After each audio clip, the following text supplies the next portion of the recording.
Thomas Heun. And as you can see on at least on my deck chart, I'm from the Rhein-Waal-University of Applied Sciences. Yeah, so it's a Fachhochschule in German, close to the border to the Netherlands. And it's a very young university. So North Rhine-Westphalia decided 10 years ago to invest in education due to the change in the industry, especially in the mining industry, and also the place where this university is located. There used to be a big coal mine, and now they have a university. So it feels a little bit like an alien there, but it's a very, very good structures and very interesting people coming together, and all the professors are very more or less young. So a lot of dynamics here. So my topic for today is challenges and perspectives of digital brand management. And I'll tell you at first something about myself. I'm a sociologist, so we already talked about working very interdisciplinary. And as a sociologist, you normally do not end up in researching marketing phenomena.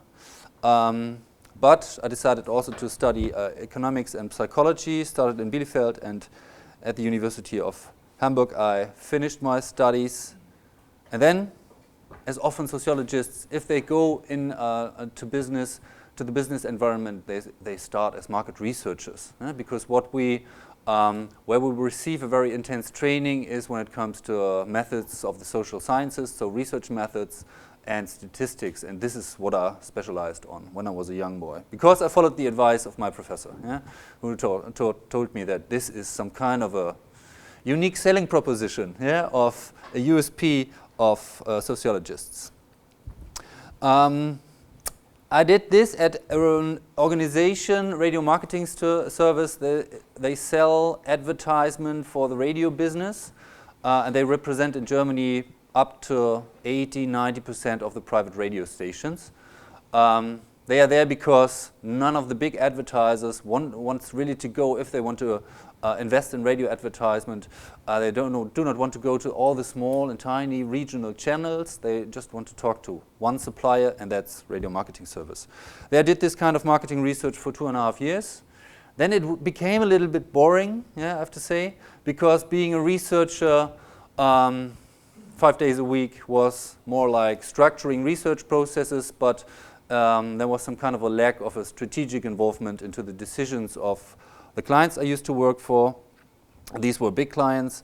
Then I realized that there's a job in advertising business that's called strategic planning. It came up at the end of the 90s, and I did this at an international advertising network called FCB, Footcon and Belding, from the USA, and then for a smaller German network, today called Select NY, because they have their biggest office now in New York City, and I did this for 8 years. Strategic planning and advertisement, I do not know if you're familiar with this, but these are some kind of the strategists behind all the advertisements that are out, all the campaigns. So the intellectuals in advertisement agencies. Then I remembered having a good time at the university. So I really like to study. And of course I did a personality test here. One good thing, because normally when you work in advertisement business, general managers do not invest so much in the staff. So there is not so much training or coaching, but there was this one test I did. I think it took me to fill in the questionnaire 45 minutes, and the result was one label, and the label was learner. You are a learner. And I thought, that's right. And of course, I thought about my business practice during that period, and it was something completely different than learning and diving really deeply into things. So I decided to write my dissertation. For this project, I needed maybe a little bit more a relaxed job. I found this at a big company called Bertelsmann AG. Maybe you know it. I do not know where they are in the ranking of the media companies at the moment. Still, top 5 of the world. And I did this job at a very traditional house, Gruner & Jahr, in Hamburg. They used to be the biggest publishing house for magazines. Very traditional, Hanseatic company. I did their brand and innovation management for 3.5 years. During this period, we developed some kind of successful titles such as Beef, and maybe you are familiar with Business Punk. Yeah?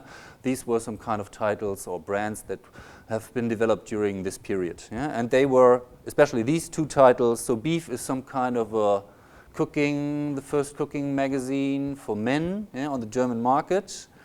And also Business Punk, they both were some kind of products of an innovation competition we did during this period. So it was not my idea, yeah, but we managed to enable the journalists, yeah, to come up with good ideas. So then I finished my dissertation, and I then received a call for the Professorship of Media and Brand Management here in Berlin at Macromedia-University. This is a private university. It ended up that I was the campus director there. Yeah. Then I received the call from the Rhein-Waal-University, and there I have the Professorship of Consumer Behavior. So on the one hand side, marketing and research. Yeah? So it brings nearly perfectly together where I come from, so sociology and methods, yeah, and what I did being a business manager, a strategist in marketing. So learning goals for today. Yeah? Students know major challenges and perspectives for brands in times of digital media, and they know where to dive deeper to follow that debate on their own. Yeah? Because we only have this one possibility, 45 minutes, yeah, but I have a lot of sources for you, and feel free to dive into this literature. Yeah? Both German but also English titles. Yeah? And I do not know if they have our book here at the library already. Yeah, Steffi? Yeah, okay. So you can also find this title. Yeah, I'm citing this title that Stephanie also already mentioned. But also there is one, I think it's a free online source, Journal of Brand Management. Yeah, you can find especially the articles I cite here. I will give you a hint for free on the internet. So the content for today: brand management, the impact of digital media, and 4 challenges and perspectives. Yeah, and then hopefully we'll have a good discussion. And then that's it for today. So, and I was not familiar really how much you know about branding and brand management. Yeah, so we will have a little exercise at the beginning. Yeah, a little interactive part. Which brand is the strongest and why? What do you think? These are cars, products. Yeah, but produced by brands. What do you think? Strongest brand, yes, please. I think Mini would be the strongest. Why? Which one is the Mini? Well, on the right, because I don't recognize the other brands at all. So very good. So you do not even know the other brands, yeah? So the others? Yeah. Why? Do you know the other cars? Someone who knows also the other cars? Skoda, yes, here. Yeah. So from the right, the second. Okay, but why Mini, the strongest brand? What does this tell us about branding? Where does this come from? Because this is a very easy question, because always, people say Mini. Why Mini? Where's the difference? Because they have the car sharing system. Pardon?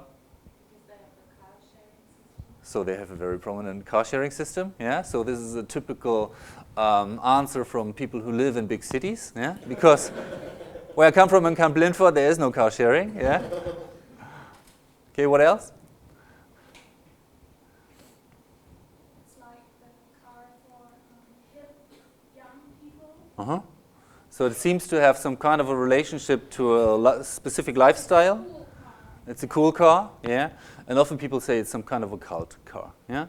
So where does this come from? Yeah. So at the one hand side, of course, it's the design that makes this car very specific, yeah. And I think you are all familiar with the other brands, yeah. So the red one is a Nissan Micra, yeah. Then we have a Skoda, I don't know, Fabia, and a Renault, whatever, yeah. So these are very traditional, yeah, and big brands, yeah. But the design makes Mini very specific here. And part, of course, of this kind of a brand becoming a cult is that they have a very long tradition, yeah, and a very specific heritage, which they really accentuate still. Last week, yeah, we had a visit here from the Queen of Great Britain, and they used this to launch here in Berlin the new Mini Clubman, yeah? So the longer version of the Mini. Yeah? So they still relate it back. So Mini belongs to BMW now, but they always relate it back to this very specific heritage, yeah? And the 60s in the UK and all this kind of beat era roots. Yeah? So it's some kind of also an example. Yeah, this did not happen by accident. Yeah, it is some kind of the result of a very strategic planning process. So what is a brand? A brand is a name, term, sign, symbol, or design, or a combination of them intended to identify the goods or services of one seller or group of sellers and to differentiate them from those of competitors. Yeah? Very long and hard to remember definition by Mr. Kotler, yeah? And maybe you, did you study marketing? Any experiences in marketing? So Mr. Kotler is the gold standard. Yeah. So it is. He has written the most famous and best-selling textbook in marketing on a global basis. Yeah? So, but often, I have some kind of my years in practice. Yeah. Now I'm back in science, and it's good like this. Yeah. But often, practice also has some kind of good solutions. What is a brand? A brand is the consumer's idea of a product. David Ogilvy, 1951. David Ogilvy was some kind of, I do not know, have you seen Mad Men, the series? Yes? So at least one. So it was maybe some kind of the character that inspired the series. Yeah? So one guy founding a very big advertisement agency, and he was a very clever one. Yeah? So this is one of the most cited definitions of a brand. So, but what you can see here, a brand is something that happens in the customer's minds. Yeah? And this is still one of the most mainstream definitions of a brand that you can also hear when you talk to people who think about brands on an everyday basis. Yeah? So people working in marketing business. So traditionally brands focus on communicating or penetrating unique competencies or more specific benefits. Yeah? So what do you think, L'Oreal? What does make them specific? What do they promise you? They also have a men's range, but they are focusing on women. Any idea? They always use these super prominent celebrity testimonials. Yeah? So top models or top actresses. And they want to communicate it's about perfect beauty. So perfect beauty, they always want to communicate the beauty ideal of the decade, or of the time, and they want to be very close to this. Häagen-Dazs, so an ice cream with Hungarian roots, and they say so it's the most passionate ice cream, and what you can see there is some kind of a couple floating together on the basis of ice cream. And they have the brand claim Voyage for your senses. So you can see here, they want to communicate that this is the most sensual ice cream of the world. And they want a lot of money for this. So because this is a premium ice cream. So I do not know, I never compared it. So the taste of Häagen-Dazs compared to Ben & Jerry's and Mövenpick, but they're very successful, and they have the highest prices on the market. And BMW, they are penetrating a specific positioning, at least in Germany, since the 70s. And nobody really understands the idea behind this ad. Mini is always the easiest example. Any idea what this means, the idea behind this ad? So this is the ad created normally for people in the advertisement business. Yes, this is the explanation that I receive often from your generation. Yes, something like this is the SMS speech style or something like this. And before I came here, I twittered that I'm here. And of course I had too many words for this, and I had to shorten it. So no, that's not the idea. So yes. They want to communicate that the car is so quick that you don't even have the time to start the focus. Also a good interpretation. No, it's more complicated. This was the launch campaign of the BMW 1 model. And this was some kind of specific for BMW at that time because it was for BMW a very tiny car. So the smallest BMW you could buy. So it shrinked. And the idea was there so to use these kind of headlines that were always also shrinked, to communicate this, the most intense, most compact driving pleasure moment you can have. Driving pleasure. So, and today we have this, brand consumer interaction. You could post a comment here on the Facebook website of BMW. Real-time marketing. So this is a tweet of DiGiorno Pizza. They did this tweet while the Super Bowl took place. And this was a very short game because after 20 minutes it was decided who became the winner. And they posted there in real time, this game is like a DiGiorno Pizza because it was done after 20 minutes. So you can see brands do not, or advertisement people do not have so much time today to think about big campaign ideas, complicated ideas like this Herzrasen campaign. I think they invested a lot of time to come up with this idea. So now they really have to react to things that happen while people watch TV, or digital ad busting. Of course, this is what people do on the internet, and with digital media too. So one major challenge, because often it is to profile a brand like Mini, everybody would say, every brand manager would tell you, and also Mr. Kotler would say, you need a lot of time. So brand building, this is always the long run thinking. So, but the high speed of digital media, this 24/7 idea, sets brand managers under pressure, because there happen so many things. While we sit here, I do not know what you're doing. You seem to give me some kind of intention, but often my students have their digital devices, and maybe they post something, what I do during the lecture. I do not know. A colleague told me that there is some kind of a social network that allows you to post comments without registering. I do not know what this is all about, but he has seen that at the, I think, University of Cologne, it was some kind of a big topic, because a lot of students used this. So, and if we think about also people as brands, we are faced with this kind of challenge. What shall we do? There are some colleagues who say, okay, I do not allow my students to use digital devices during the lecture. But as a brand, of course, you do not. We as professors, we have the house right.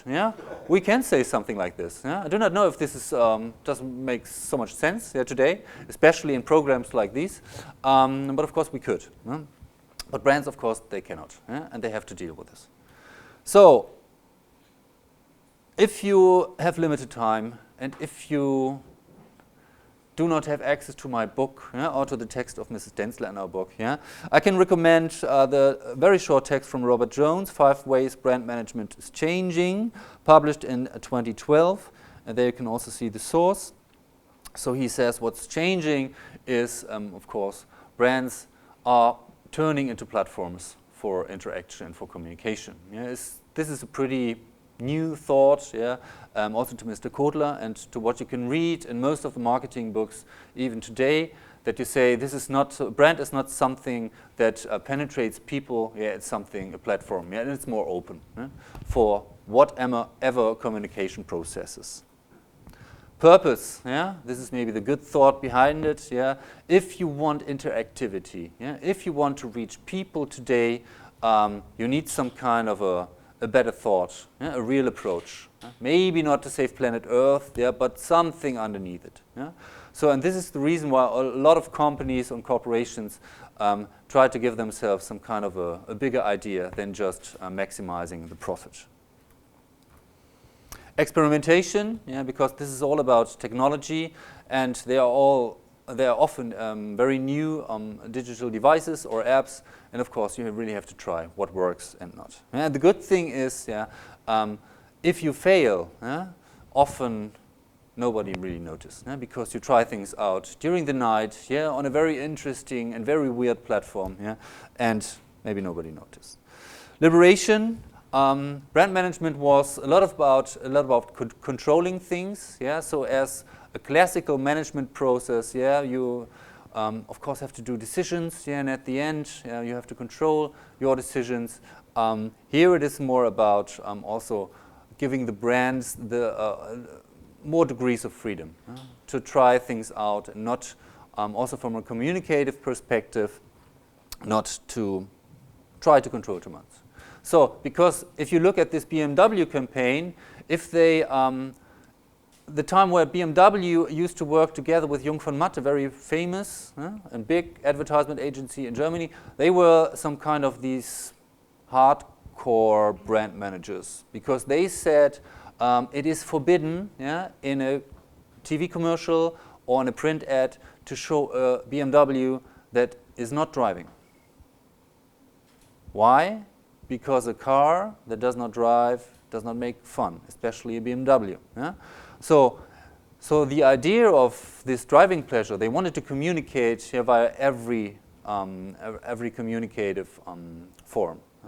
And so they wanted to really regulate nearly everything. And boundarylessness, yeah. So one good thing about digital media, it can lead you to places, yeah, you really did not plan, yeah. And you of course have the chance to integrate and to touch people and to entertain people, yeah. Also beyond all the classical ad spaces that were there in the past century.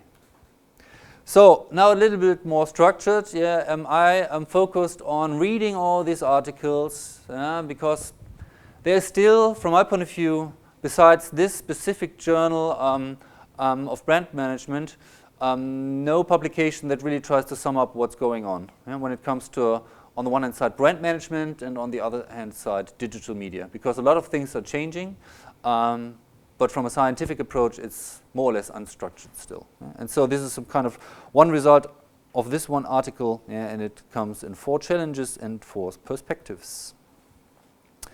So, challenges and perspectives in 21st century marketing. First challenge: from classical mass media usage to individualized digital media usage. So the classical way of the relationship between a brand on the one hand side and the customer was a more dyadic one. So it was one-on-one communication.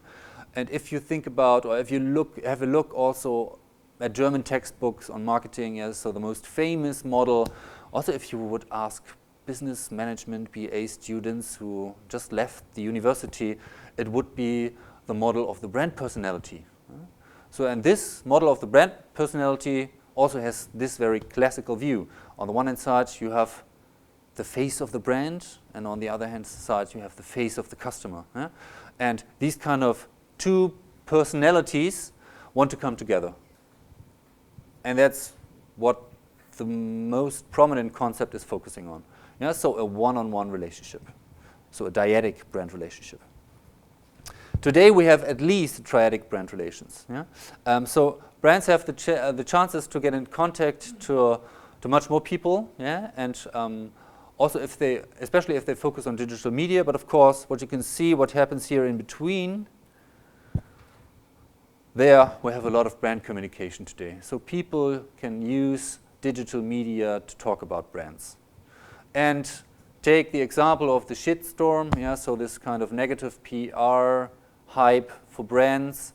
The CEO of Abercrombie & Fitch, yeah, did an interview, and this interview became very famous because in this interview he communicated the beauty ideal of the ideal type customer of Abercrombie & Fitch. So, beautiful people, very thin, sporty, yeah? And we do not want fat people. So, and he was so clear about this. Yeah? And it, of course, through digital media, it became very famous, yeah? And he received a shitstorm that ruined his brand. Yeah? I think they're still there, yeah? But the brand is nearly down. Yeah? And this was some kind of the starting point. Yeah? And artists also took this kind of statement to give away Abercrombie & Fitch clothes to homeless people, for example. Yeah? And so these became also very famous, these kind of brand communication activities. And this is something, of course, where at least you have to say, okay, we cannot control this as a brand. So we cannot control this directly. So let's think about, okay, how can we influence this communication too, in a good way? Yeah, that makes sense. So here you have the sources. Yeah, so feel free, and we will transfer this presentation to the platform. Yeah? This is the idea. Okay. So in the perspective of better understanding of media usage and technology. So technology is key. This is something that where marketeers really did not focus so much. Yeah? I talked a lot to students from bachelor programs that were some kind of focusing on marketing, and they always told me, oh, we are digital natives. Yeah? And then I told them, okay, digital natives, then give me some kind of, in this semester, a surprising social media campaign. Yeah? Nothing really interesting happened. So they were advanced users of these kind of networks, yes, but they were not really able to understand this from the business perspective. And of course, this is necessary. And I, as a sociologist, always want to understand why do people use digital media? Do they use it for information, entertainment, navigation, education, documentation? So I do not forbid my students to use digital media because some of them take down notes via digital media, of course. Some of them make pictures of the presentation slides. Yeah, I do not care. So this is often something about liberation. Yeah, but of course I have some kind of a problem if they use this for entertainment purposes during the lecture. I want to know it, yeah, but it's not that important for me as a professor. But brands, of course, they really have to know because they want to have this kind of new meaning in the life of people. Because classical advertisement forms, they are not very popular, especially in times of digital media. In German, we have a word that's called Bannerblindheit, yeah, so blindness for banners. So as soon as people surf the web and see some kind of ads popping up, yeah, it's something like they directly use this, search for this little cross, yeah, to get rid of this. Yeah? Well, I do not know if when you stream videos on YouTube, do you really avoid clicking on this after 5 seconds? Yeah, you can avoid this kind of advertisement contact. Yeah, normally not. I do not like to watch ads. I like to watch ads when I watch TV. Yeah, but I do not like to watch them when I use digital media. So, second challenge, from one-way penetration and persuasion to interaction. So the classical marketing communication model in the 20th century was some kind of very much working from a stimulus response or following a stimulus response model. So it was one main brand message communicated via mass media and repeated over and over again. Simple as that. So, and from a psychological perspective, they wanted to persuade people. And this is what BMW is still doing. And I think they have in Germany this brand claim since 1979. Freude am Fahren. So we have this example. Yeah, this is how advertisement looks from the 70s or 80s of the past century. And this was the ad. I analyzed this during my dissertation from 2011 or something like this. And if you count in the text how much they use the word Freude here, yeah, at least 4 times. So this is heavy penetration, and the idea is as soon as people, if they penetrate people so much with this kind of idea, the main message of BMW, BMW stands for pleasure of driving, yeah? And this is totally different than a Mercedes-Benz experience. So as soon as you only see the logo, yeah, that you have this kind of association. So does this work? Yeah? Again, always when I do this test, I want to do a test, but without telling you what's working there, I don't think so. Maybe when it comes to a very specific target group, young, middle-aged men, who read automobile magazines on a regular basis. Maybe they have these specific associations, but this is mass market advertisement. So and they are still following this idea. So in the perspective here, start to see consumers as partners and not as moving targets. So my contribution to this debate, my first model here for tonight, my model of the brand culture that has, of course, companies, which still produce products that belong to brands. But on the other side, you see the consumer, and it's more, it should be, more like an open process. There are a lot of important things that create this kind of brand culture. But the classical idea of brand culture is this is something that develops in the company, and then they communicate it towards the customers. If you think about IKEA, for example, a very Swedish, nice, friendly, more or less natural brand. If you go to a big IKEA store, even here in Berlin, they managed to do this. What kind of people work at IKEA? You are the main target group of IKEA. Yes, people who have their own flats, own rooms, moved out of the parents' home, invest something in their first flat. Or don't you buy at IKEA? Never been to IKEA? Oh. How are IKEA employees? Traditional Berliners? Was wollen Sie? Haben wir nicht. Or more like very young, always friendly, nice, shiny, happy people, even in Berlin.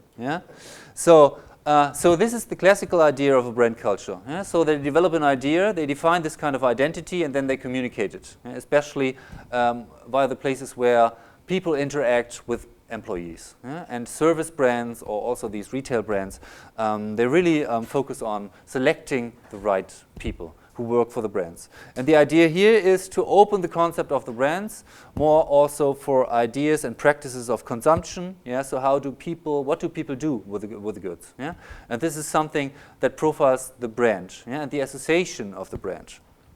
Or the speech acts of customers. So if customers have a problem with the brand, or if customers really love the brand because the brand is doing whatever, something very specific, then they communicate it.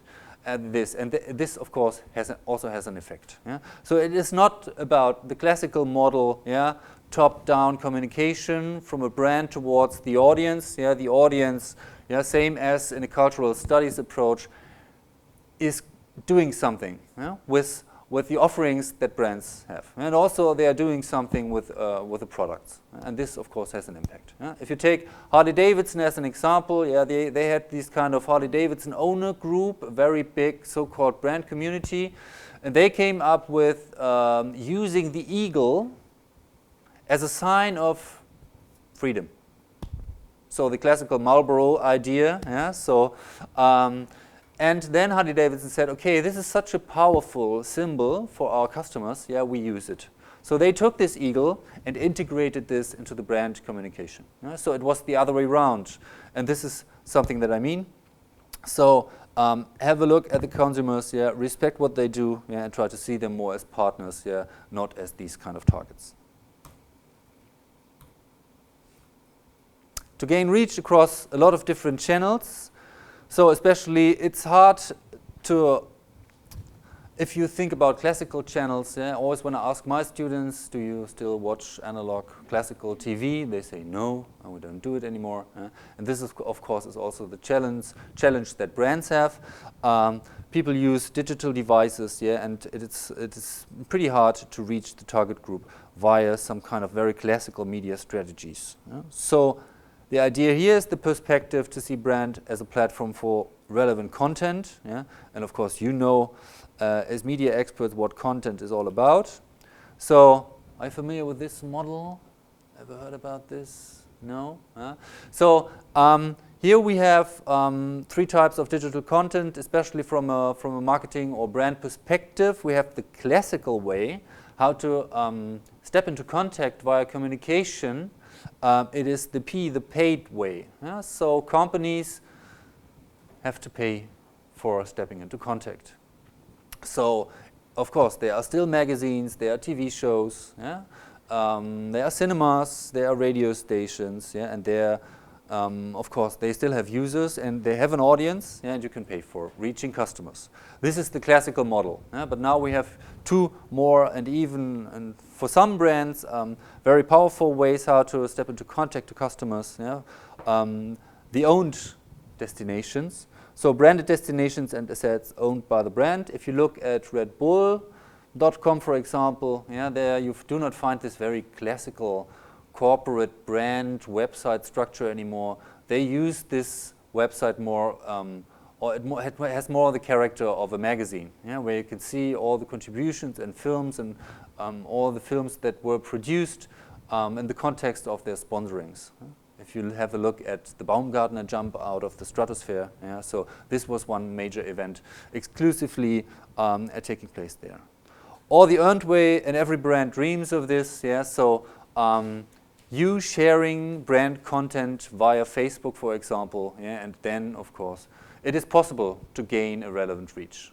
So if you have had a look at the tweet of Dajonos, I think it was retweeted 12,000 times, yeah, and so, of course, this is something where you do not have to pay so much for these contacts as in classical paid logics.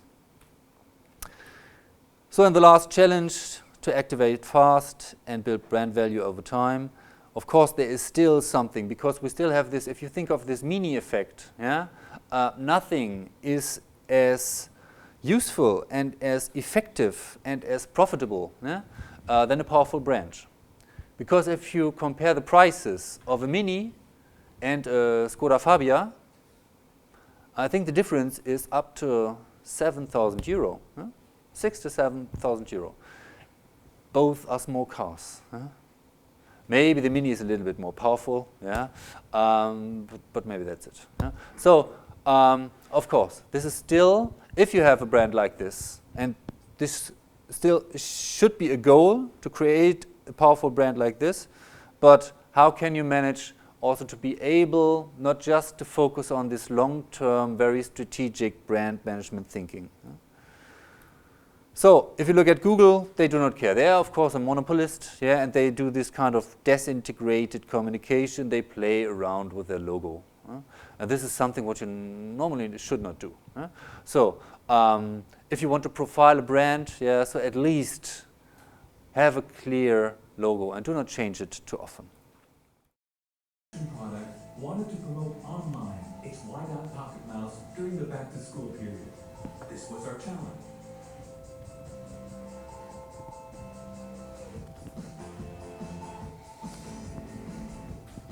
For the first time ever, we engaged viewers on YouTube and allowed them to change the name of the video and to rewrite the story. We created the TipX experience. It started with a video called A Hunter Shoots a Bear.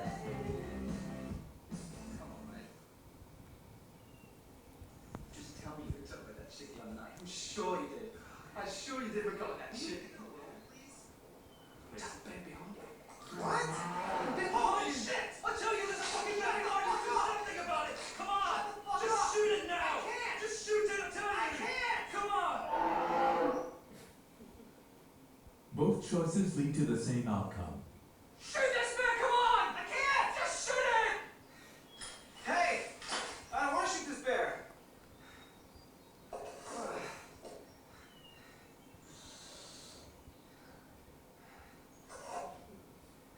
Help me to rewrite this story. Type anything you want with your keyboard. Then enjoy. Viewers can write and rewrite anything they want as many times as they want directly in the title of the video.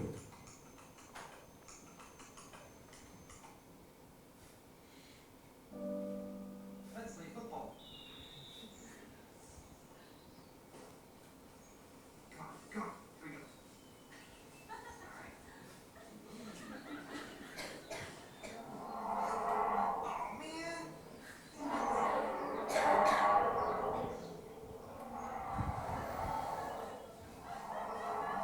Oh, man.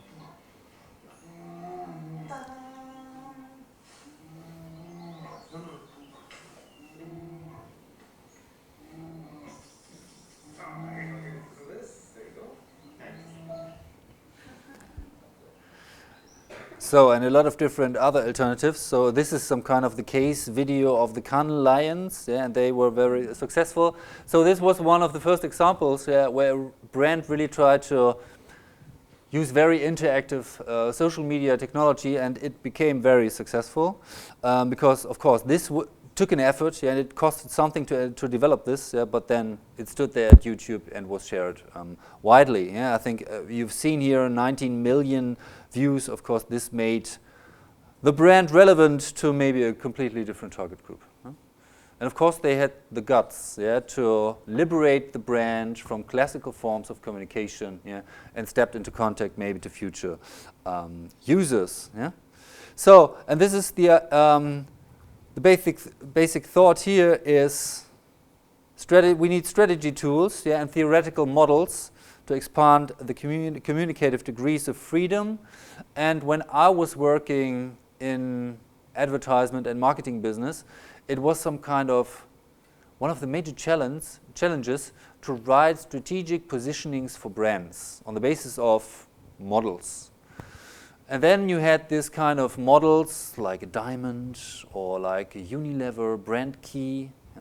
And of course, every business partner of that brand had to respect this kind of model. And often this model was more about Freude am Fahren, one major result of this kind of strategic model for brands. And my last contribution, yeah, I developed a model that tries to add also, as I called here, you can see in the middle, often on the one side, on the top you have the brand, on the bottom the target group. In between, the target group has basic expectations. Yes, of course, TipX, they are of course using TipX for clearing things on papers, whatever, maybe during written examinations.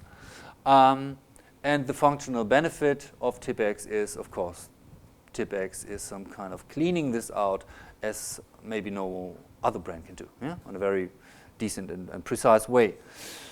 But in a classical brand positioning model, there wouldn't be room for these kind of funny things, entertaining videos, YouTube play things. Huh?